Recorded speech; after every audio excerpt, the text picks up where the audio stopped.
Il y a des personnes qui, depuis toujours, sentent qu'elles ne fonctionnent pas comme les autres. Elles perçoivent plus intensément, vibrent à des fréquences que peu captent, et portent un poids intérieur qu'elles ne savent pas toujours expliquer. Ce n'est pas de l'anxiété, ni de la sensibilité ordinaire. C'est une conscience. Un éveil silencieux. Un appel invisible. Ceux qui sont concernés n'ont pas besoin d'en parler pour que cela se manifeste. Ils marchent dans la vie comme s'ils savaient intuitivement que quelque chose de grand, de puissant, les attend. Et pourtant, ce sentiment s'accompagne souvent de solitude. Car comment expliquer ce qu'on ressent sans paraître étrange ou prétentieux? Comment partager une certitude intérieure quand elle ne repose sur aucun fait extérieur, aucun diplôme, aucune reconnaissance sociale? Ce que beaucoup ne comprennent pas, c'est que cet appel n'est pas toujours bruyant. Il ne s'exprime pas par des visions spectaculaires ou des expériences mystiques fracassantes. Il murmure. Il se manifeste dans la douleur, dans l'inconfort, dans le sentiment de décalage constant. Quand une personne est appelée, elle le sait au plus profond de son être, même si elle n'arrive pas à mettre des mots dessus.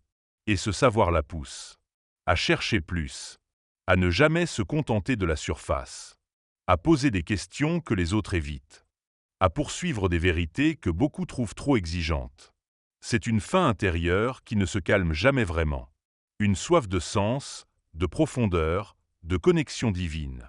Et c'est précisément là que tout commence. Car cette intensité n'est pas gratuite. Elle a un prix. Être éveillé, c'est être exposé. Plus la conscience s'élève, plus la bataille se raffine. Ceux qui ont été choisis, mis à part, sentent l'appel avant même d'avoir reçu l'instruction.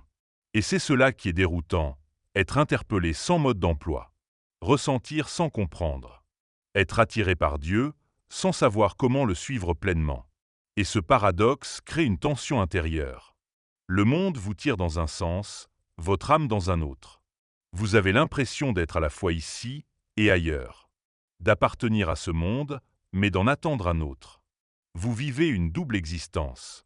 Et cela vous rend plus vulnérable, mais aussi plus puissant. Car cette perception fine de l'invisible ne vous rend pas seulement sensible à la présence divine.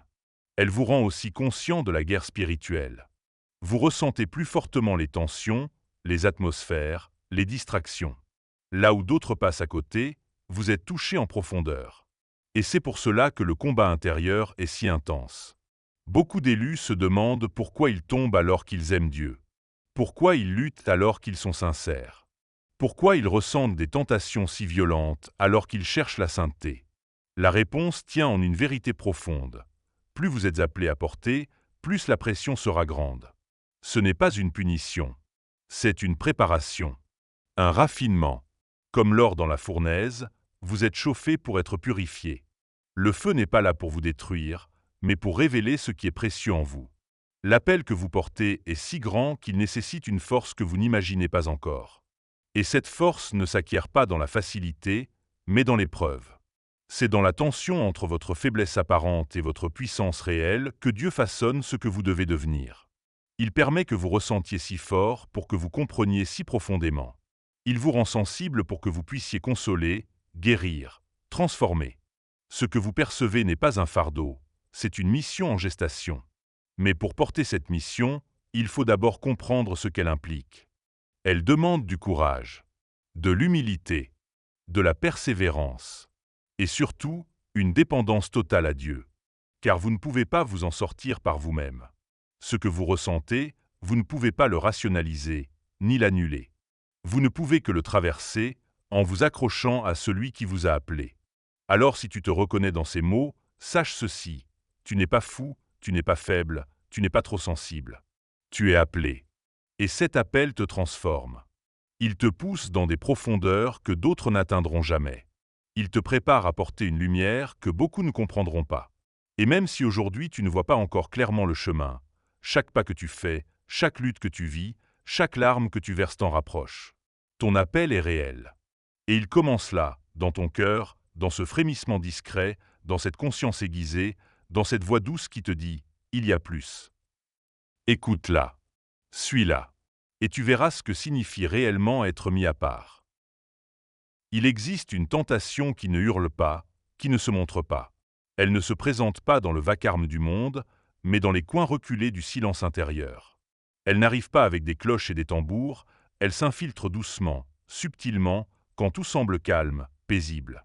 C'est précisément là, dans ces moments de calme, que le piège se tend. Ce piège, c'est celui de la tentation silencieuse. Celle qui s'adresse aux âmes éveillées, à celles qui perçoivent le spirituel, qui sont connectées à une réalité supérieure. Plus une personne est sensible au divin, plus elle est exposée à cette forme de tentation. Non pas parce qu'elle est faible, mais parce qu'elle est perçue comme une menace. Et c'est cette menace que l'ennemi cherche à désamorcer discrètement. La tentation n'est pas toujours une attaque frontale. Elle ne commence pas toujours par des images ou des désirs. Souvent, elle prend la forme d'un murmure, d'une pensée glissée dans l'esprit, presque innocente. Une image, un souvenir, une sensation. Rien de grave, pense-t-on. Et pourtant, c'est là que le piège s'active. La tentation qui touche les élus est raffinée. Elle ne se contente pas de frapper à la porte. Elle connaît les failles exactes. Elle attend le bon moment, quand la fatigue s'installe, quand l'âme est vide, quand la solitude devient trop pesante. C'est alors qu'elle frappe. Et quand elle frappe, elle ne frappe pas à moitié. Car ceux qui sont appelés portent plus. Ils ressentent plus. Et ils sont ciblés plus fort. Leur vie spirituelle attire la lumière, mais elle attire aussi les ténèbres. Et quand la lumière brille, l'ombre cherche toujours à l'étouffer.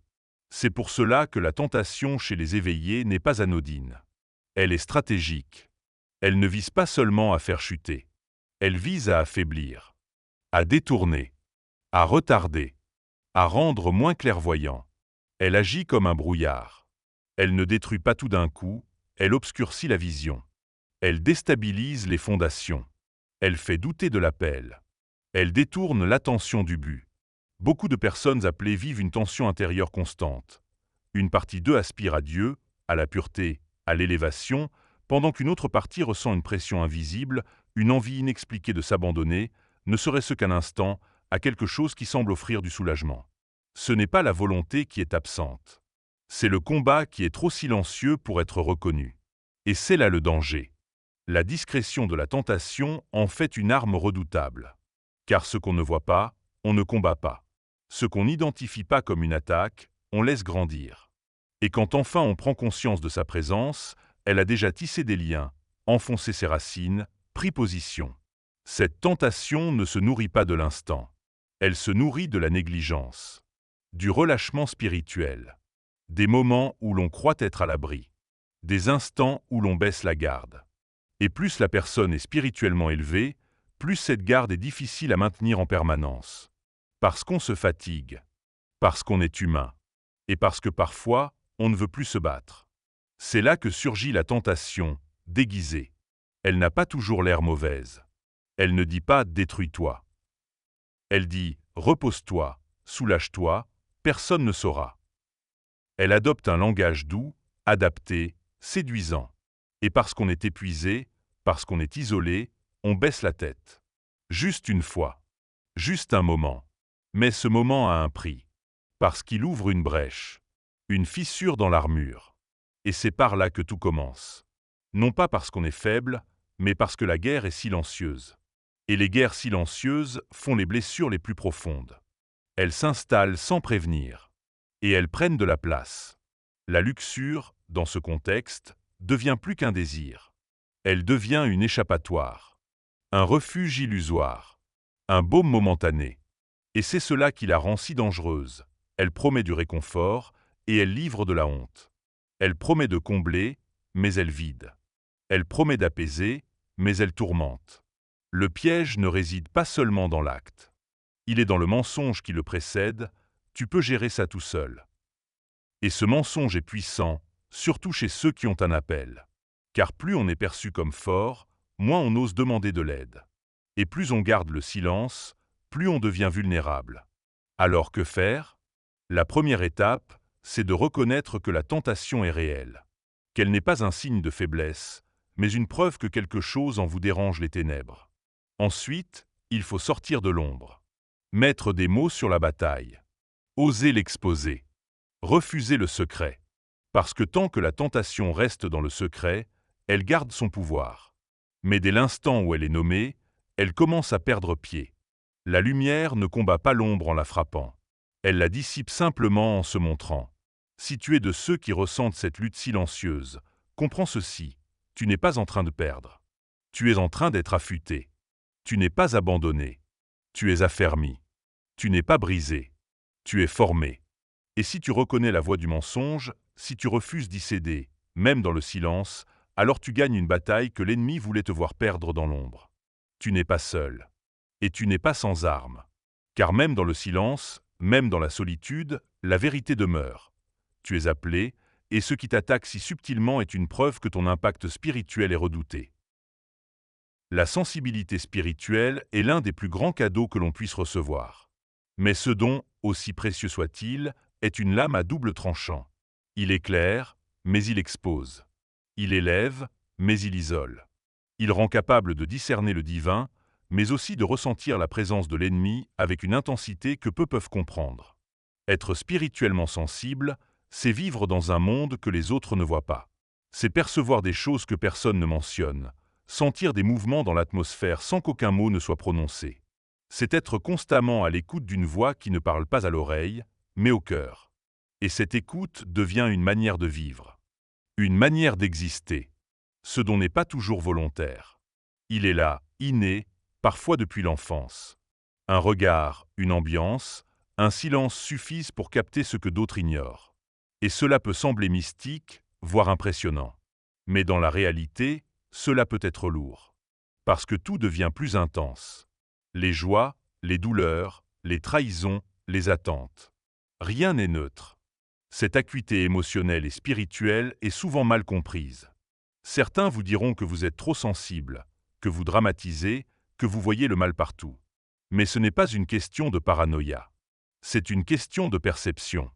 Vous captez les tensions invisibles, les fractures spirituelles, les appels au secours dissimulés derrière les sourires. Et si ce don n'est pas accompagné de discernement et de solidité intérieure, il devient accablant. Car ce que vous ressentez vous affecte profondément. Vous portez non seulement vos propres luttes, mais aussi celles des autres. Vous interceptez des combats qui ne sont pas les vôtres. Vous devenez, sans même le vouloir, une antenne. Et parfois, cette antenne capte plus de ténèbres que de lumière. C'est pourquoi la sensibilité spirituelle n'est pas seulement une force. C'est une cible. L'ennemi n'a pas besoin de vous attaquer de front. Il sait que vous ressentez déjà tout. Il vous suffit de quelques pensées mal orientées, d'un climat émotionnel chargé, pour vous déséquilibrer. Il n'a pas besoin de vous pousser fort. Un simple désalignement intérieur suffit. Et c'est là que le piège se referme. Vous pensez que ce que vous ressentez est forcément la vérité. Mais parfois, ce que vous ressentez n'est que l'écho d'une attaque, la conséquence d'une porte ouverte, d'une fatigue, d'un oubli. Si vous n'apprenez pas à filtrer vos perceptions, elles deviennent votre prison. Beaucoup d'âmes sensibles spirituellement vivent dans une tension constante entre ce qu'elles discernent et ce qu'elles supportent. Elles sont hyper conscientes de leurs propres failles, des influences qui les entourent, des dangers qui les guettent. Et cette conscience peut mener à la paralysie, à l'épuisement, au repli. C'est pour cela que le don de sensibilité doit être éduqué. Canaliser cette perception est essentiel. Il ne suffit pas de ressentir. Il faut savoir quoi faire avec ce qu'on ressent. Sinon, on devient une éponge. Et une éponge, par définition, s'imbibe de tout, même de ce qui l'abîme. Ce don devient malédiction quand il est laissé à lui-même. Quand il n'est pas encadré par la discipline, l'intimité avec Dieu et un accompagnement sain. Sans cela, la sensibilité devient vulnérabilité. Et la vulnérabilité devient un point d'entrée pour les assauts spirituels. Mais quand elle est comprise, protégée, disciplinée, elle devient un levier extraordinaire. Elle vous permet de percevoir là où personne ne voit, de sentir les pièges avant qu'ils ne se referment, d'entendre la voix de Dieu même dans le tumulte, et surtout, de comprendre profondément ceux que vous êtes appelés à aider. Car les guérisseurs ressentent ce que les blessés ne savent pas exprimer. Les prophètes discernent ce que le peuple ne voit pas venir. Les intercesseurs portent des douleurs qu'ils n'ont jamais vécues. Tout cela repose sur la sensibilité spirituelle. Ce n'est pas un handicap. C'est un équipement. Mais un équipement se porte. Il ne s'improvise pas. Il se gère. Il s'entretient. Il s'ajuste. Et c'est là que beaucoup échouent. Parce qu'ils pensent qu'être sensible, c'est suffisant. Non. Il faut être solide. Il faut être entouré. Il faut être ancré dans la vérité. Sinon, le don devient fardeau. Ceux qui sont appelés à de grandes choses doivent apprendre à traiter leur sensibilité non pas comme une faiblesse, mais comme une mission. Ce n'est pas une blessure, c'est une capacité. Et cette capacité vous expose, oui. Mais elle vous rend aussi dangereux pour les ténèbres. Car un être spirituellement sensible, affermi, enraciné, devient un radar puissant. Il repère l'ennemi avant qu'il n'attaque. Il sent les besoins avant qu'ils ne soient exprimés. Il voit les opportunités divines avant qu'elles ne soient visibles. C'est ce type de personne que Dieu utilise puissamment. Alors si tu ressens tout trop fort, si tu vis chaque émotion avec une intensité que d'autres ne comprennent pas, ne fus pas ce que tu es. Apprends à l'utiliser. Apprends à le canaliser. Apprends à le sanctifier. Ce don ne te rend pas fou. Il te rend prêt. Et une fois affiné, il fera de toi une arme vivante contre les ténèbres. Il y a un terrain que l'ennemi préfère aux autres. Ce n'est ni la tentation flagrante, ni l'épreuve spectaculaire. C'est l'isolement. Ce moment discret, presque anodin, où une âme se retrouve seule, sans personne pour l'entendre, pour la confronter, pour la soutenir. Ce moment où le cœur cherche un écho et ne trouve que le silence. C'est là que le vrai combat commence. L'isolement n'est pas toujours visible. Ce n'est pas forcément une absence physique. On peut être entouré, applaudi, admiré, et profondément seul à l'intérieur. L'isolement dont il est question ici est spirituel. Il naît du sentiment d'incompréhension, du poids de la différence, du rejet de ceux qui ne perçoivent pas la même profondeur. Pour les élus, cette solitude est presque inévitable. Car plus l'appel est spécifique, plus il est difficile à expliquer. Plus la sensibilité est fine, plus elle est incomprise. Et à force d'être confronté à des regards vides, à des oreilles fermées, on finit par se taire. À force de ne pas être compris, on cesse de s'exprimer. Et c'est là que s'installe le piège. Le silence devient une prison. Ce qu'on ne dit pas grandit. Ce qu'on garde pour soi se transforme en fardeau. Les pensées se multiplient, les doutes se nourrissent les uns des autres. Ce qui n'était qu'une inquiétude devient un tourment. Ce qui était une simple faiblesse devient une faille exploitée. L'ennemi le sait. Il sait que l'isolement affaiblit, que le manque de redevabilité laisse place à la dérive, que le manque d'écoute ouvre la porte au mensonge. Alors il pousse subtilement à l'isolement. Il murmure que personne ne comprendra. Il persuade que demander de l'aide est un aveu d'échec. Il fait croire que la lutte est honteuse, que la confession est risquée, que la solitude est la seule voie sûre. Mais ce n'est pas la vérité. C'est une illusion. Une stratégie bien rodée pour désarmer ceux qui sont appelés à impacter. Car plus on est seul, plus on devient vulnérable. Non parce qu'on est faible, mais parce qu'on est humain. Et un humain isolé finit par croire à des mensonges qu'il aurait su réfuter s'il avait été entouré. C'est dans ce contexte que la luxure trouve un terreau fertile. Dans le secret, dans l'absence de confrontation, dans la chambre fermée où personne ne voit, personne ne sait. Là, la tentation n'a plus de garde-fou. Elle grandit, s'impose, s'installe. Et le plus tragique, c'est qu'elle le fait souvent sans résistance, parce que la personne isolée pense qu'elle n'a pas d'autre issue. L'isolement nourrit le cycle. Tentation, chute, honte, repli. Et plus ce cycle se répète, plus la personne s'éteint. Spirituellement, émotionnellement, moralement. Elle perd de vue sa mission, son identité, son autorité. Elle devient une version affaiblie d'elle-même, enfermée dans un monde intérieur où le combat ne semble jamais finir. Mais il existe une vérité que l'ennemi redoute, c'est que l'isolement peut être brisé. Il suffit d'un pas, d'un mot, d'un contact. Il suffit d'oser dire « je lutte ». Ce mot, simple en apparence, a le pouvoir de fissurer les murs les plus épais. Car l'aveu est la première délivrance. Pas l'aveu comme condamnation, mais l'aveu comme libération. Ceux qui ont compris cela savent que le vrai courage n'est pas dans la résistance solitaire.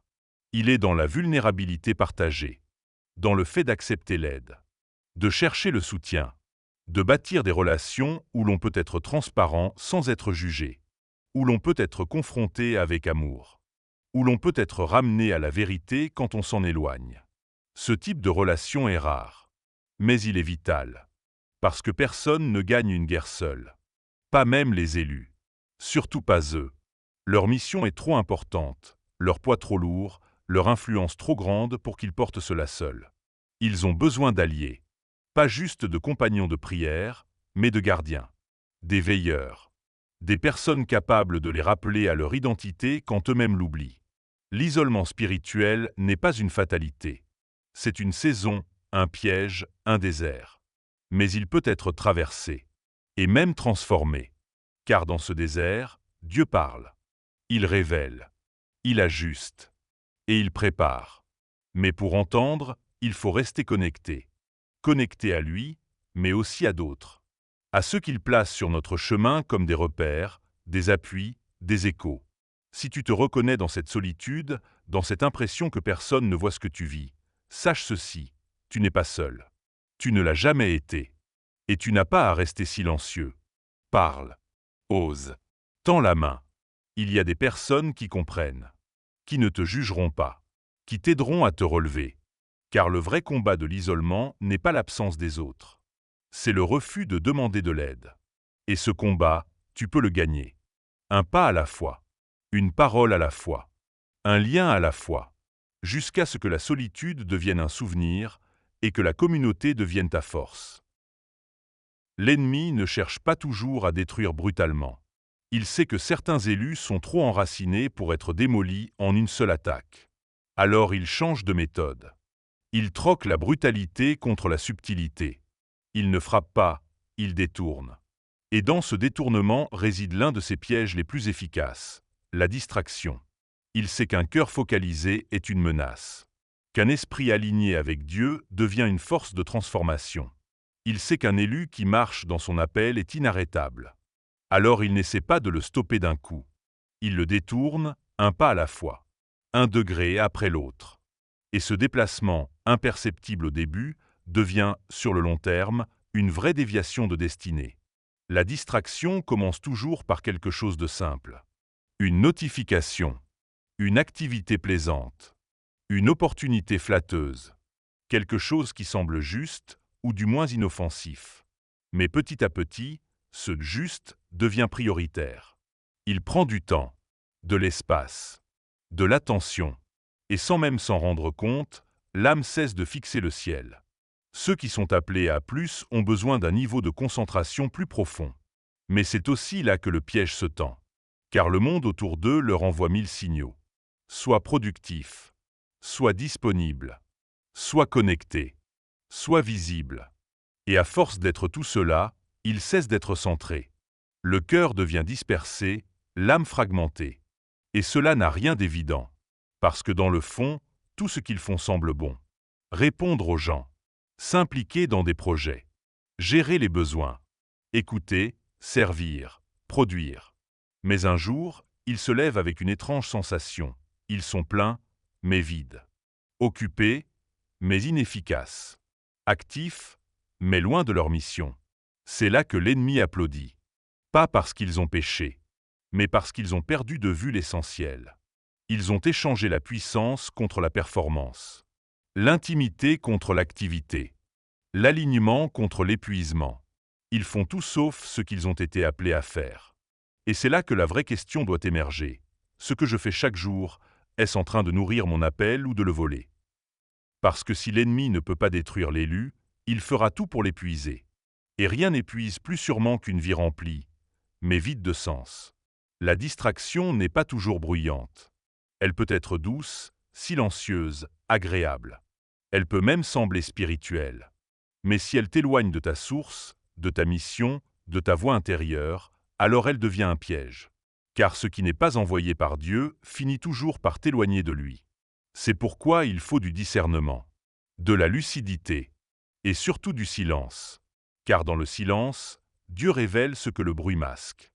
Il rappelle, il recentre, il restaure, il montre ce qui est nécessaire et ce qui est simplement encombrant. Dieu ne t'a pas appelé à tout, il t'a appelé à quelque chose de précis. Et pour y parvenir, tu dois apprendre à dire non, à protéger ton focus, à choisir avec soin où tu mets ton énergie. Ce n'est pas un luxe. C'est une condition de survie spirituelle.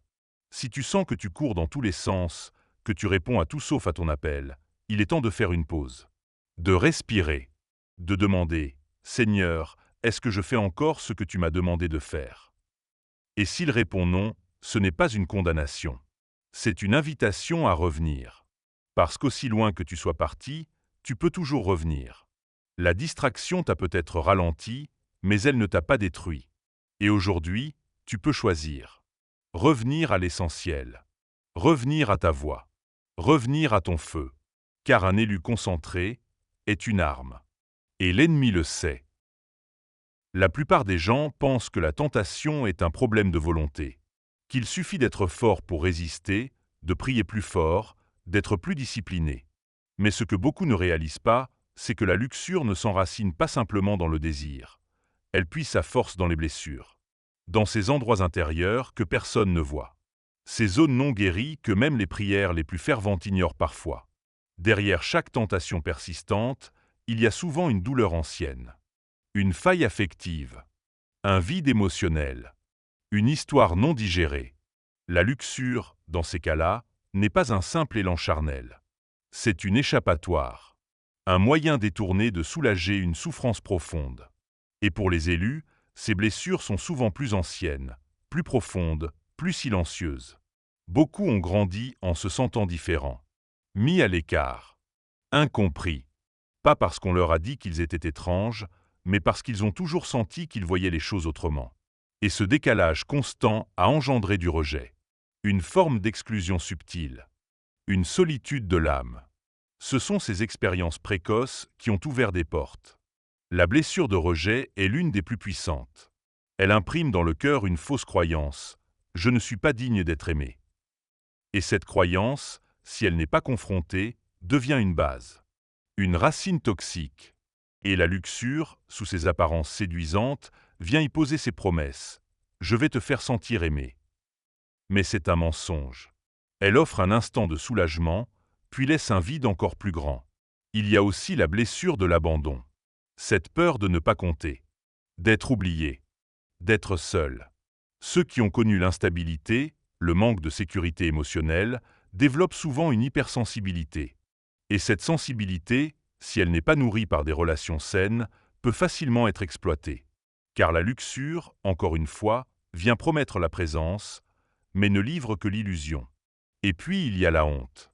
Pas celle qu'on ressent après une faute, mais celle qui est là avant même d'avoir fait quoi que ce soit. Une honte existentielle.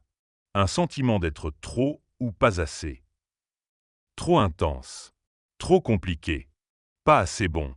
Pas assez fort. Ce genre de honte pousse à chercher un endroit où l'on se sentira enfin suffisant. Et parfois, c'est dans les bras de la tentation que l'on croit le trouver. Ce qu'il faut comprendre, c'est que ces blessures ne disparaissent pas avec le temps. Le temps ne guérit rien, il ensevelit. Et ce qui est enfoui reste actif, même si c'est invisible.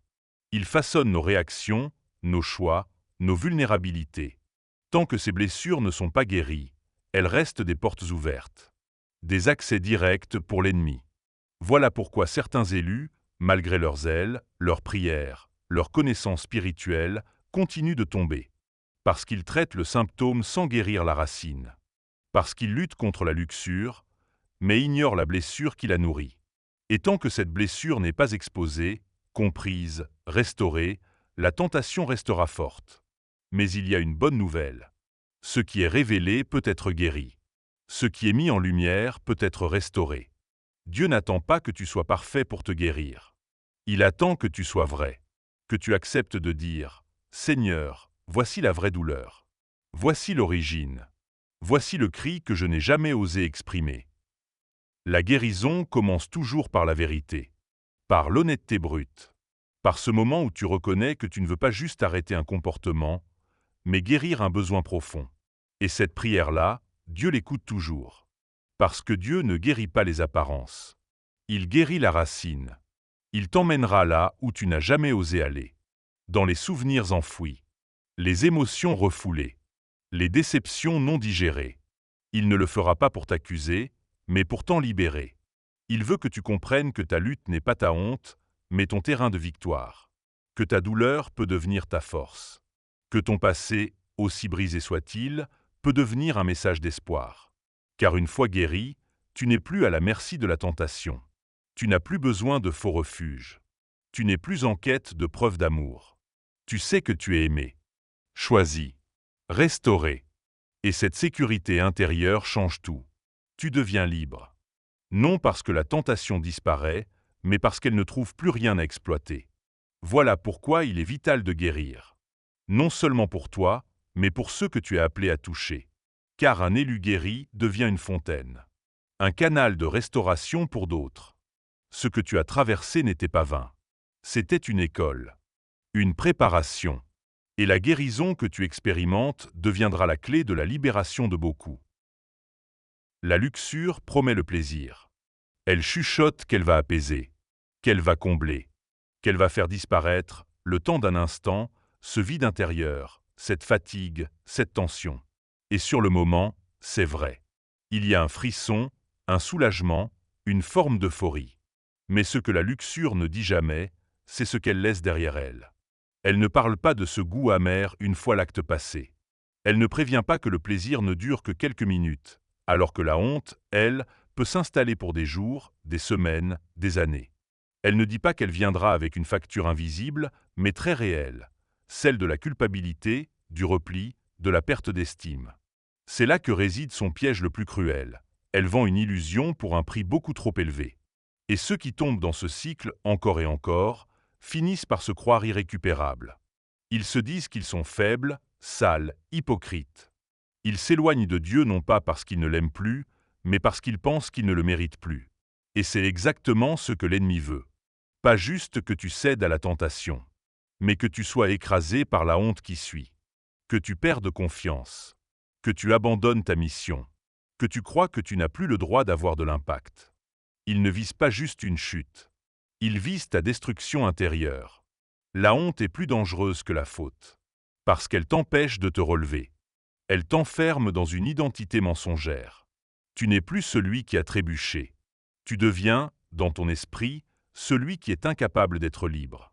Et cette fausse identité te suit partout, dans tes prières, dans ton service, dans ton regard sur toi-même. Mais voici la vérité. Ce n'est pas parce que tu as chuté que tu es condamné. Ce n'est pas parce que tu as connu l'échec que ton appel a expiré. Ce n'est pas parce que tu te sens sale que tu le hais. La honte ment. Elle amplifie la faute. Elle isole. Elle accuse. Et elle veut te convaincre que tu ne peux pas changer. Pourtant, l'Évangile n'a jamais été une histoire de perfection. C'est une histoire de restauration. Et la restauration ne commence pas quand tu deviens parfait. Elle commence quand tu acceptes de revenir. Quand tu refuses de rester dans le silence. Quand tu oses dire à Dieu, « Je suis tombé, mais je veux me relever ». Dieu n'est pas surpris par tes chutes. Il les a vues d'avance. Et pourtant, il t'a quand même choisi. Parce que ce qui t'a qualifié, ce n'est pas ta pureté, mais ta disposition. Ce n'est pas ton absence de faute, mais ton cœur tourné vers lui. Et tant que ce cœur bat encore pour lui, la honte n'a pas le dernier mot. Si tu vis ce cycle de plaisir éphémère suivi d'une honte profonde, sache ceci, tu n'es pas seul. Des milliers d'autres vivent la même lutte. Et beaucoup l'ont déjà vaincu. Pas en devenant inhumains, mais en brisant le silence, en exposant la honte, en refusant de se laisser définir par leurs erreurs. Car c'est en parlant que la honte perd sa puissance. C'est en se confiant que la guérison commence. Et c'est en refusant l'isolement qu'on reprend sa place. Tu n'as pas été appelé pour vivre caché. Tu n'as pas été conçu pour marcher enchaîné. Tu as été choisi pour refléter la lumière. Et même si tu es tombé, la lumière t'attend encore. La honte ne t'aide pas à t'améliorer. Elle te détruit. Elle ne t'empêche pas de retomber. Elle t'empêche de croire que tu peux te relever.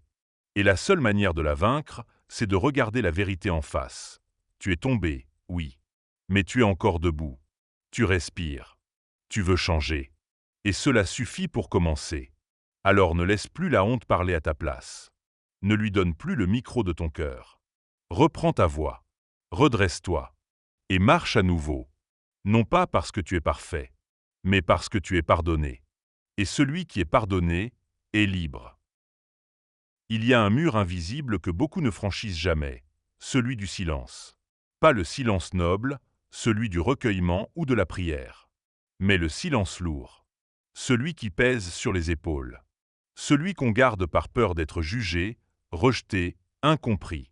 Ce silence qui emprisonne les élus dans des luttes secrètes dont personne ne sait rien. Le problème avec ce silence, c'est qu'il nourrit la luxure. Il la protège. Il lui offre un abri. Tant que personne ne sait, la tentation peut revenir à sa guise. Tant que la bataille est dissimulée, elle ne rencontre aucune résistance extérieure. Et plus elle se répète, plus elle s'installe. Plus elle s'installe, plus elle façonne l'identité. Le silence n'est pas seulement un manque de mots. C'est un mode de vie. C'est choisir de se battre seul. De ne jamais dire « j'ai besoin d'aide ». De prétendre que tout va bien, alors que l'intérieur s'effondre. Et ce mode de vie, aussi noble qu'il puisse paraître, est dangereux. Car personne ne gagne une guerre dans l'ombre. Ce que l'ennemi redoute le plus, ce n'est pas ta chute. C'est ta confession. Parce qu'un cœur qui confesse, c'est un cœur qui s'ouvre. Qui cesse de nourrir l'illusion. Qui refuse de donner de la force au mensonge. Parce que le mensonge vit dans le secret. Il se nourrit de ce qui n'est jamais dit. Briser le silence, ce n'est pas simplement avouer une faute. C'est reprendre la main. C'est refuser d'être contrôlé par la honte. C'est dire « je ne suis pas parfait, mais je suis déterminé à marcher dans la vérité ». Et cette démarche, aussi douloureuse soit-elle, est la première étape vers la liberté. La confession authentique ne se fait pas devant tout le monde. Elle ne cherche pas le spectacle. Elle ne vise pas l'humiliation. Elle est intime, choisie, profonde. Elle s'adresse à une personne ou à un cercle de confiance. À quelqu'un qui peut porter, écouter, accompagner. Elle ne demande pas à être comprise. Elle demande à être accueillie. Mais pour qu'elle ait du pouvoir, elle doit être totale. On ne confesse pas à moitié. On ne partage pas juste ce qui est socialement acceptable. Ce qui est moins choquant. Ce qui fait moins peur. Parce que le secret partiel est une stratégie de l'âme pour soulager la conscience sans transformer la vie.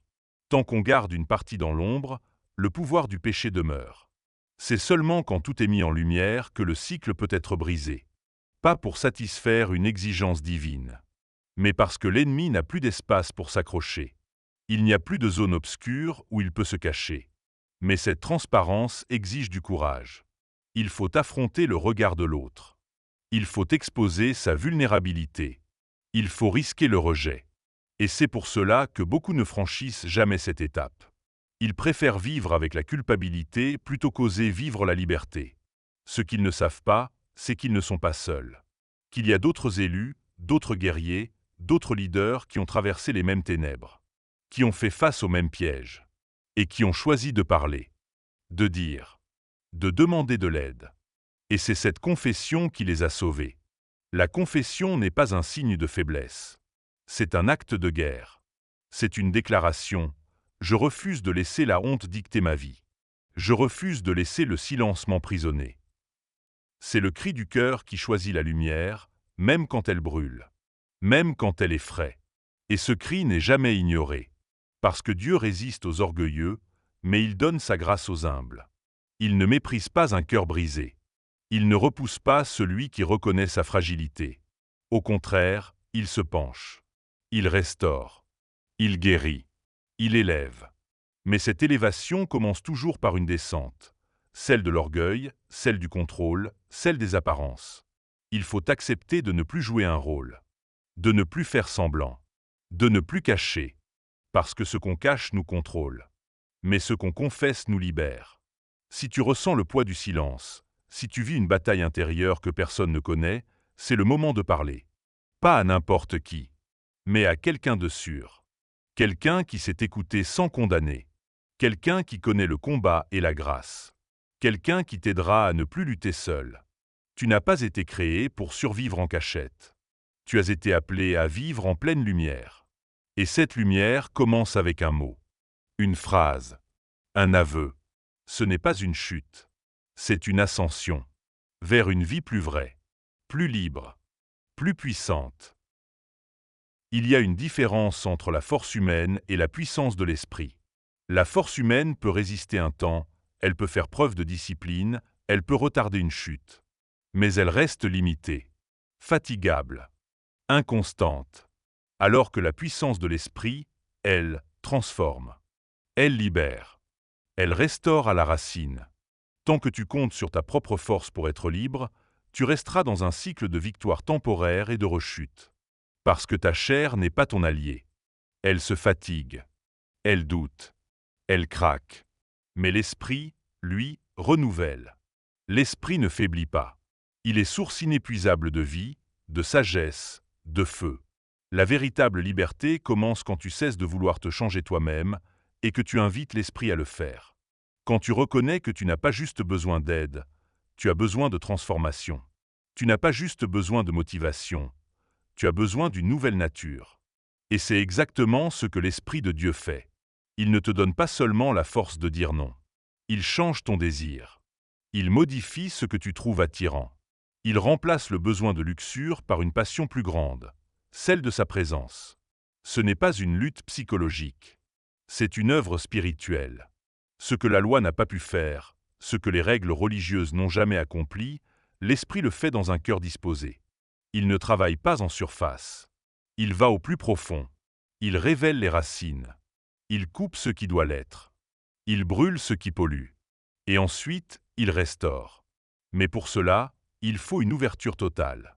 L'Esprit ne force jamais. Il attend qu'on lui donne la place. Pas une place partielle, mais le trône. Il ne veut pas être un assistant dans ta bataille.